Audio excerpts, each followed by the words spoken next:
Okay, let's get back to it. We're diving into the NCAA House settlement, a game changer for college sports that got final approval that's got final approval looming on Monday, April 7th. There's a lot of buzz, some legitimate excitement, and thanks to ESPN, a hefty dose of fear mongering. So let's break it down. What is it? How does it work? And why is it not the disaster some are making it out to be? Spoiler alert, this could be great for college athletics if we keep it out of the courtroom. Good luck with that. So, what's the House settlement? It's a 2.6 billion, not billion-dollar deal wrapping up three lawsuits: the House versus NCAA, Hubbard versus NCAA, and Carter versus NCAA against the NCAA and the Power 5 conferences: ACC, Big Ten, Big 12, Pac 12, and SEC, led by Arizona State, I guess Big East, whatever,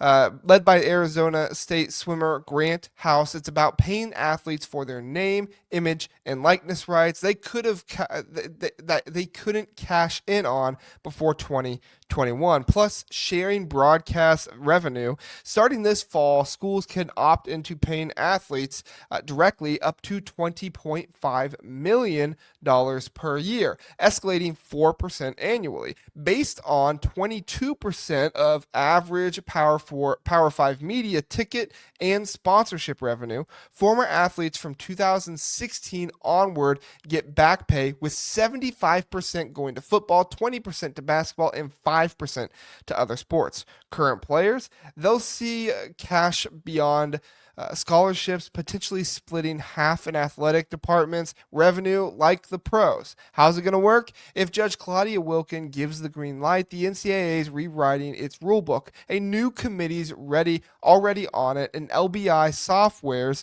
building a cap management platform. Think MLB or NBA salary cap tech here to track payments. The Power 5 are also launching a separate LLC to enforce the $20.5 million cap and vet third-party NIL deals over $600 through a clearinghouse. This ensures deals are legit endorsements and not pay-to-play scams. Penalties for breaking the cap are still in the works, but they could range from fines to coach suspension.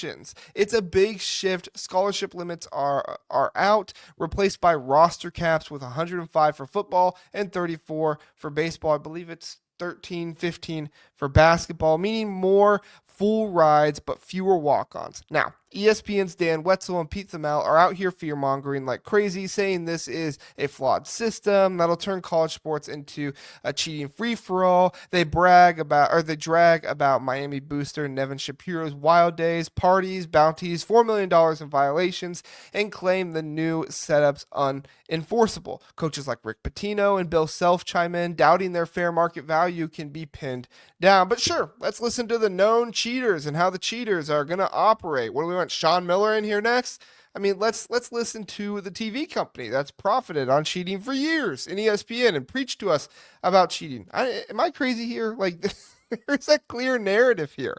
Boosters and collectives will skirt the cap, and the NCAA's outsourcing enforcement to some new entity dooms it to fail. They're acting like the SEC and ESPN's previous cash cows can't dominate anymore if everyone's playing by the same rules. Shocker. Maybe they should hate losing their edge. Let's refute that nonsense. First, Shapiro's era was pre-NIL, then when amateurism was a facade and enforcement was a joke. The FBI's 2017 bust flopped because the old system had no teeth. This settlement's different.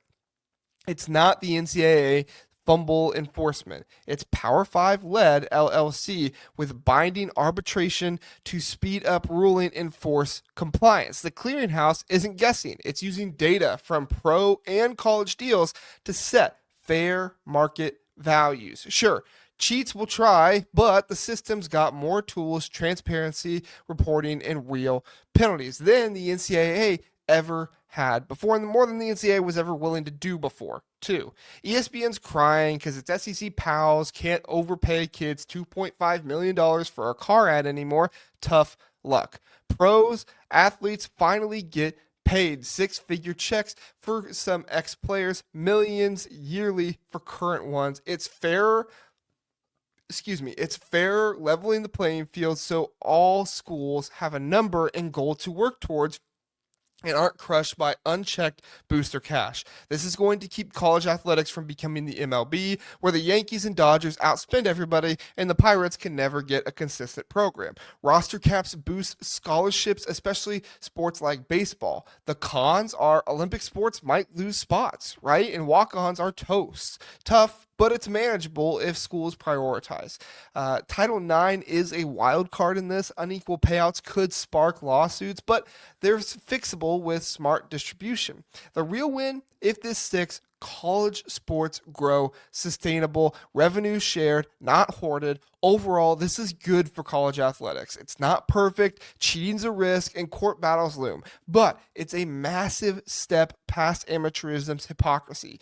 ESPN and the SEC hate it because it caps their pay-to-win game. As long as the schools adapt and Congress maybe steps in with an antitrust fix, we avoid legal causes. NCAA President Charlie Baker's right. It's an incremental and messy, but a huge improvement. Maybe it's not perfect, but at least we are working toward something. So let's cheer this on. College sports deserves this. It deserves some structure, some things put together. We can figure the schedule and everything else out later. Let's fix this for now.